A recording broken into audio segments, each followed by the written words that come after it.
প্রিয় দর্শক আসসালামু আলাইকুম। আশা করি সকলেই ভালো আছে। আপনাদের মাঝে খুব চমৎকার একটা প্রোডাক্ট নিয়ে আলোচনা করব। প্রোডাক্টটা হচ্ছে জয়া স্যানিটারি ন্যাপকিন। এটি সুগন্ধযুক্ত একটি প্যাড। এই প্যাডটি হচ্ছে 5টি প্যাড থাকে, বেল সিস্টেম। মেয়েদের পিরিয়ডকালীন সময়ে ব্যবহৃত একটি প্যাড। এই প্যাডটি কিন্তু সকলেরই সাধ্যের ভিতর, সকলে কিন্তু কিনতে পারবে। মাত্র কিন্তু আপনার 35 টাকা। আপনার 5টি প্যাড থেকে মাত্র 60 টাকা পিস। একটি প্যাড হচ্ছে 35 টাকা দিয়েই কিন্তু পাবেন। পাইকারি দোকানে গেলে কিন্তু আরও পাবেন, কম দামে পাবেন 30 টাকায়। খুবই ভালো মানের একটি প্যাড। এই প্যাডটি প্রোডাকশন করে থাকেন এসএমসি কোম্পানি। অনেকেই জানেন না যে এটা কিভাবে ব্যবহার করতে হয়। সেটা আমি এই ভিডিওর মাধ্যমে দেখাবো আপনাদেরকে যে এটা কীভাবে ব্যবহার করবেন। এটা যেহেতু বেল সিস্টেম, তো বেলটাকে কীভাবে লাগাবেন সেটা এখন আমি দেখাবো, সঙ্গে থাকুন। প্রথমে সুন্দর করে একটা কেচি দিয়ে কাটে নেব।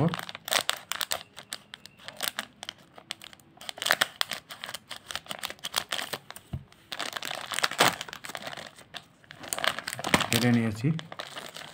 এরপরে এই যে বেলটা কিন্তু প্রথমেই কিন্তু বেলটা থাকবে, আপনারা দেখছেন। সুন্দর একটা প্যাড বের করে নেব। প্যাডটি কিন্তু আপনারা দেখছেন খুবই ভালো মানের একটা প্যাড এবং 100% কটন। আর এখানে কিন্তু মাঝখানে কিন্তু নীল অংশ আছে একটা। এই নীল অংশ কিন্তু এটা কিন্তু ব্যাক সাইড, নীল অংশ এই সাইডে কিন্তু ব্যবহার করতে হবে। আপনার এটি কিন্তু শোষণ ক্ষমতা খুবই ভালো এবং এর পর্দাটা হচ্ছে আটটা লেয়ার আছে এখানে, যার শোষণ ক্ষমতা খুবই ভালো এবং এর 100% কটন, ব্যবহারের সুবিধাজনক। তো আমি দেখাবো এখন বেলটা আপনারা কি সিস্টেমে লাগাবেন। বেলের কিন্তু দুই ধারে কিন্তু ক্লিপ দেওয়া আছে সুন্দরভাবে। প্রথমে কিন্তু আমরা এটাকে ঢুকাই নিলাম।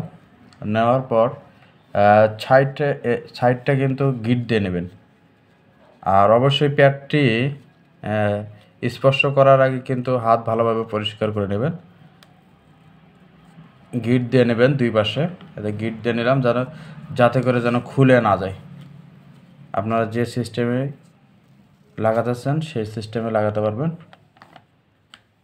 আমাদেরকে এটাও দেখায়। এই পাশটা কিন্তু ভালোভাবে ঢুকাই নেবেন।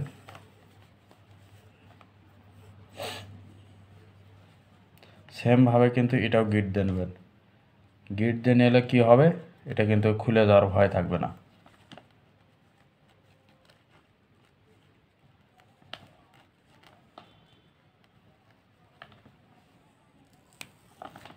ক্লিপটা টাইট দিয়ে নেবেন।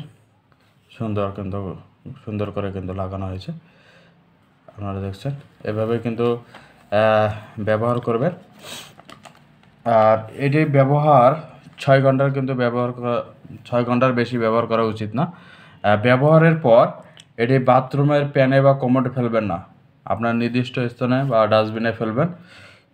এবং কারো কোনো যদি প্রশ্ন থেকে থাকে আপনারা কমেন্টের মাধ্যমে জানাবেন। ধন্যবাদ। ভিডিওটি ভালো লাগলে এবং পরবর্তী প্রতিবেদন পেতে চ্যানেলটিকে সাবস্ক্রাইব করে পাশে থাকবেন।